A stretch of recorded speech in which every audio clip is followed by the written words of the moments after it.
welcome to In Stitches with Mary. Today I want to show you this sweet little fabric box. Now fabric boxes aren't anything new, and if you've done bags or boxes like this before, you're like, oh, what's the big deal? Well, there's a little technique in here I want to show you that I think is a game changer, and I really like what it does. And that is that the lining is securely attached to the base on the inside. It's not going to shift around, and you can't tell, okay? It's very invisible. So I want to show you how that works. To make this fabric box, what you will need are 4 squares of fabric. I have, in this case, 2 that are the same. This would be my outer box, out of the box, and this would be my lining, 2 that are the same. And you're going to need some fusible fleece or heavier interfacing. Now, full disclosure, when I made this one, all I used was a lighter weight interfacing, and I think it's just a little on the flimsy side. It's still usable, it will work.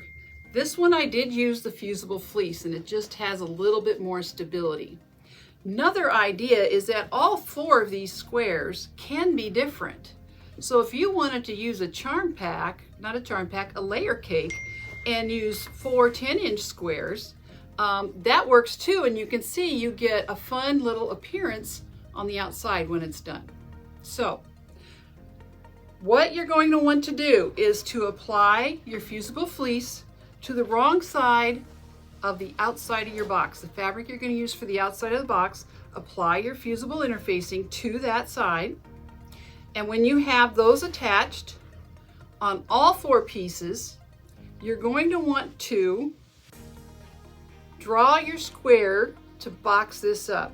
Now, my directions will include sizes for an 8, 10, or 12, a small, medium, and large fabric box.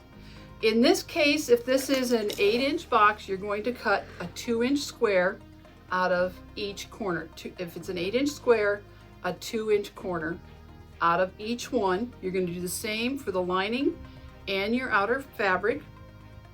And before we go to sew, I want you to take each piece of these to the ironing board and press under 1/2 inch on the top. So our squares were cut at the bottom. At the top, press under 1/2 inch on each one, okay?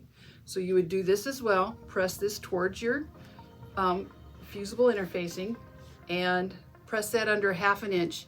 When we go to the sewing machine, unfold that. We just want that crease there to make things easier later. So here's what it will look like. So I've had this folded. We cut our corners out, and we're going to lay right sides together, and we're going to stitch our sides and across our bottom.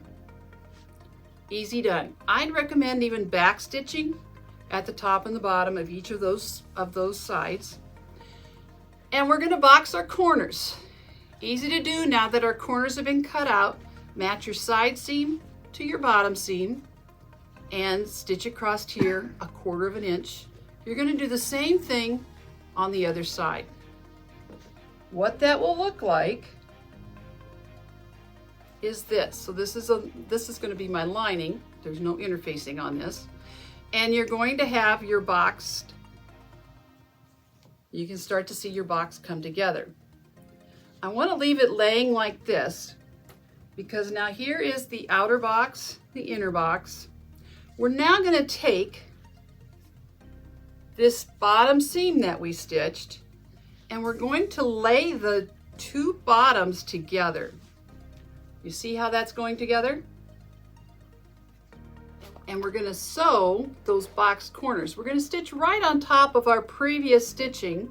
And of course you can go ahead and clip this, pin this. It's not real important that that seam matches exactly top and bottom. You can eyeball that, get it pretty close. And you're going to clip that. Before you go to the sewing machine, go ahead and clip the other side just to make sure you're sewing the 2 bottom edges together correctly, the 2 correct edges together. So I want to show you a little something so you know you're doing it right. Let me get one more clip in here. This is what we're going to do. So we're sewing those edges. You can almost put your hand in here and you can see the inside. Can you see that in there? So then you know you have it laid together properly. The bottoms of these bags are basically kissing each other, okay?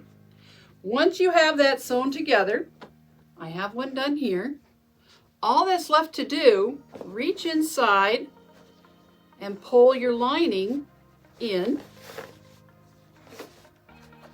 like this. We'll bring our lining up to the edges of our outer box, match the seams, and we'll refold those top edges. I'm going to poke my bottoms out here, square that up. This is actually the 12-inch size square. And all that's left to do is to bring those folded edges, bring those up flush against each other. You'd probably put a few more clips in there than what I'm doing right now for demonstration purposes. Put a few more clips in there and go ahead and edge stitch that all the way around. No need to leave an opening and turn inside out. We're just going to go ahead and do that. Once it's stitched, all this, you can just simply fold this down however far you would like to make your cuff, and you've got yourself a cute little fabric box. So they come in different sizes. You'll use 8, 10, or 12-inch squares is what I have created here, and I hope you enjoy that. I think they're the perfect size to store your fat quarters fabrics in, lay them on the side and fill them up, or create your own little Easter basket with them. So I hope you've enjoyed that. If you would like the pattern, we do have that available right here at Neil's for $5. Just give us a call and we'll get you set up. Thank you for joining us.